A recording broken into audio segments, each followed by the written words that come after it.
Senior صحافی اور تجزیہ کار رؤف کلاسرا کے مطابق نئے بجٹ سے پہلے پارلیمنٹرینز اور دیگر اہم عہدیداران کی تنخواہوں میں اضافے کی خبروں نے پاکستان کو دہلا دیا۔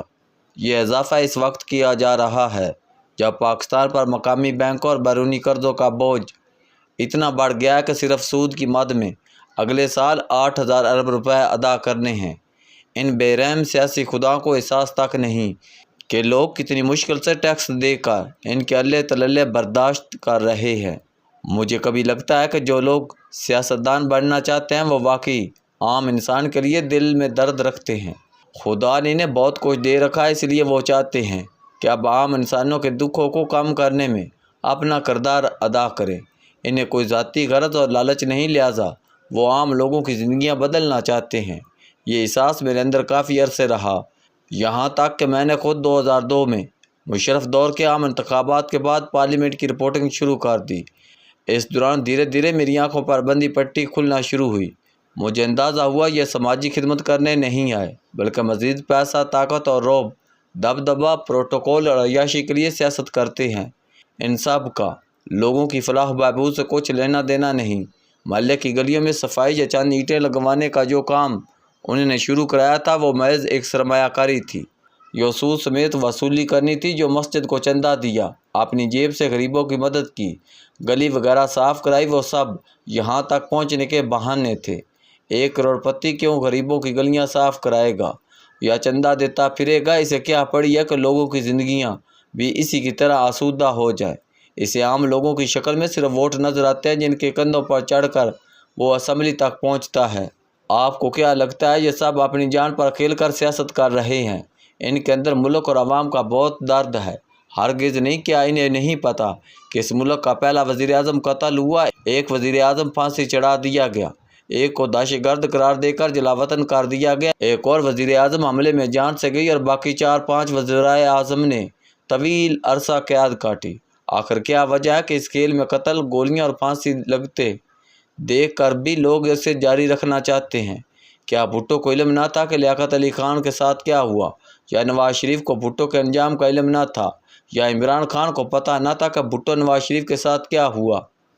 جب سب کو اس پیکج کا علم ہے تو پھر اس وزیر اعظم کی کرسی میں ایسی کیا کشش ہے کہ صرف 2-3 برس اس پر بیٹھنے کے لیے یہ لوگ گولی کھانے، پھانسی چڑھنے، جلاوطنی یا طویل قید بھگتنے کے لیے تیار ہو جاتے ہیں؟ ہمارے ہاں ایک نعرہ مقبول ہوا تھا کہ اگر مڈل کلاس سے لیڈرشپ ابھرے گی تو ملک کو جگیرداروں اور سرمایہ کار لیڈرشپ سے چھٹکارا مل سکتا ہے۔ ایم کیو ایم ابھری اور پھر جو ایم کیو ایم نے اپنا رنگ جمایا وہ سب کے سامنے ہے۔ ایم کیو ایم کی مڈل کلاس خود بھی اپر کلاس میں شامل ہو گئی۔ پھر نعرہ ابھرا کہ غریب خود جب تک پارلیمنٹ میں نہیں آئے گا کچھ نہیں بدلے گا۔ پھر دینی طبقات کی ایم ایم اے ابھری اور عام لوگ پارلیمنٹ پہنچے۔ ایک دن مجھے ایم ایم اے کے مرکزی رہنما لیاقت بلوچ نے خود بتایا کہ ہمارے جو غریب ایم این ایز سائیکل پر اسلام آباد آئے تھے وہ 5 سال بعد لینڈ کروزر پر اپنے گھروں کو واپس گئے۔ یہ سیاست کا نشہ ہے جس نے اس معاشرے میں ایک آگ لگا دی کہ اب ہر بندہ سیاستدان بننا چاہتا ہے۔ وہ خود کو خطرات میں ڈال کر کسی بھی طرح کسی پارٹی کے ساتھ جڑنا چاہتا ہے تاکہ اس کو ٹکٹ ملے اور وہ بھی اس کلاس میں شامل ہو جائے جو اس ملک کے وسائل پر قابض ہے۔ اگر آپ کو ان کی مراحت گننا شروع کریں تو راتوں رات 6 گنا بڑھا دی جائیں۔ بیرون ملک اور اندرون ملک سفر کرنے کے لیے مفت بزنس کلاس ٹکٹیں ملیں یا ان کے بدلے کیش ادا کی جائے۔ ہر ماہ اجلاس ہو یا نہ ہو آپ کو 6-7 لاکھ روپے تنخواہ ملے اور پھر ہر اجلاس میں بیٹھنے کا 10,000 روزانہ الاؤنس ملے۔ اگر اجلاس جمعہ کے بعد سوموار یا منگل کو دوبارہ شروع ہو تو بھی آپ کو ہفتہ اور اتوار کا الاؤنس ملے، تو کون اپنی جان داؤ پر نہیں لگانا چاہے گا؟ ایسی نوکری اور کہاں مل سکتی ہے؟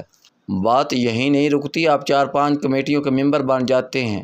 ایک ماہ میں 3-4 اجلاس ہوتے ہیں جن کے لیے فری ٹکٹیں یا پیٹرول سمیت الاؤنس الگ سے ملتا ہے۔ اپنا اور خاندان کا علاج فری، فیملی ممبران سمیت خصوصی پاسپورٹ جن پر 50 ممالک میں انٹری بغیر ویزے کے، پھر الیکشن کا خرچہ پورا کرنے کے لیے کروڑوں کا ترقیاتی فنڈ ہر سال، باقول شاہد خاقان عباسی۔ اس میں ممبران کا کمیشن 30% تک ہوتا ہے۔ یقیناً صاحب ممبران کمیشن نہیں لیتے، ایماندار ہر جگہ ہوتے ہیں۔ صوبائی اور قومی اسمبلی کے ممبران کو پچھلے سال 500 ارب سے زیادہ بجٹ دیا گیا، یعنی اپنے ٹھیکیداروں کے ذریعے جنہیں وہ ضلعی انتظامیہ سے کنٹریکٹ لے کر دیتے ہیں۔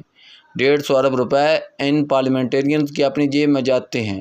اگر آپ وزیر بن جائیں تو پولیس پروٹوکول کے علاوہ اپنے ضلع میں ڈی سی او، ڈی پی او اور پٹواری ایس ایچ اوز پر مکمل اختیار مل جاتا ہے۔ لہٰذا جیسے کسی دور میں ہر گھرانے کی کوشش ہوتی تھی کہ رشتہ کسی سی ایس ایس یا کپتان کے ساتھ ہو جائے تو زندگی سنور جائے گی، اب ہر گھرانہ چاہتا ہے کہ ان کا کوئی بچہ کسی سیاسی پارٹی میں ضرور گھس جائے، چاہے اس دوران کوئی بھی مصیبت اس پر گزرے۔ بس چند برس کی بات ہے، کچھ جیل بھگت لے گا، کچھ پولیس کی مار کھا لے گا، دن رات لیڈر کی خوشامد کرے گا تو جلد ہی پورے خاندان کا مستقبل بن جائے گا۔ جس معاشرے میں لوگ چند ہزار روپیوں کے لیے بندہ مار دیتے ہوں، وہاں ہر ماہ لاکھوں کی تنخواہ، الاؤنس، کروڑوں کا ترقیاتی فنڈ، روب، دبدبہ، مشہوری، لاش پاش کوئی چھوٹا سودا نہیں۔ سیاست اور عوامی خدمت کے نام پر جو کچھ لوٹ مار کی گئی، اس نے عام لوگوں کو بھی مجبور کر دیا کہ وہ سوشل میڈیا کے اس دور میں اپنے بچوں کو اس طرف دھکیلیں۔ جیسے غربت کا تعلق ڈنکی لگا کر یورپ پہنچنے سے نہیں، ویسے ہی اب سیاستدان انقلابی بننے کا عوامی خدمت سے کوئی تعلق نہیں۔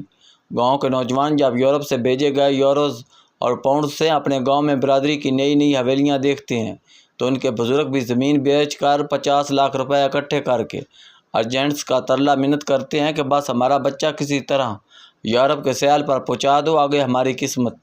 اسی طرح اب سیاست کا عوامی خدمت اور انقلاب سے کوئی تعلق نہیں۔ یہ سب وہاں پہنچنا چاہتے ہیں، یہاں راتوں رات تنخواہ کئی گنا تک بڑھ جاتی ہے، 30% کمیشن گھر بیٹھے مل جاتا ہے، ڈی سی او، ڈی پی او اور دیگر افسران جیب میں بیرون ملک مفت سفر، پروٹوکول اور سب سے بڑھ کر شہرت اور پیسہ۔ اس پیکج کے لیے اگر پولیس کی چند لاٹھیاں، آنسو گیس کے شیل، گولیاں کھانا پڑیں یا جیل تک جانا پڑے تو کیا سودا برا ہے؟ یہ ایسا نشہ ہے کہ اب تک 3 وزرائے اعظم مارے جا چکے ہیں۔ یوسف رضا گیلانی، شہباز شریف، راجہ پرویز اشرف، شیخ حقان عباسی نے طویل سزائیں بھگتی، ایک سابق وزیر اعظم تو اب بھی جیل بھگت رہا ہے۔ اس سب سے عبرت پکڑنے کی بجائے سب اس کھیل میں شامل ہونا چاہتے ہیں یا ریٹرن بہت زیادہ ہو۔ وہاں لوگ جان کی پرواہ نہیں کرتے، 7 نسلیں سنور جاتی ہیں۔ اس جان لیوا کھیل میں جو جیتا وہی سکندر، ورنہ جیل کا سیل یا پھانسی گھاٹ، جلاوطنی یا لمبی قید، سب کچھ قبول ہے۔ آخر کچھ تو ایسا خاص ہے اس راجنیتی کے نشے میں۔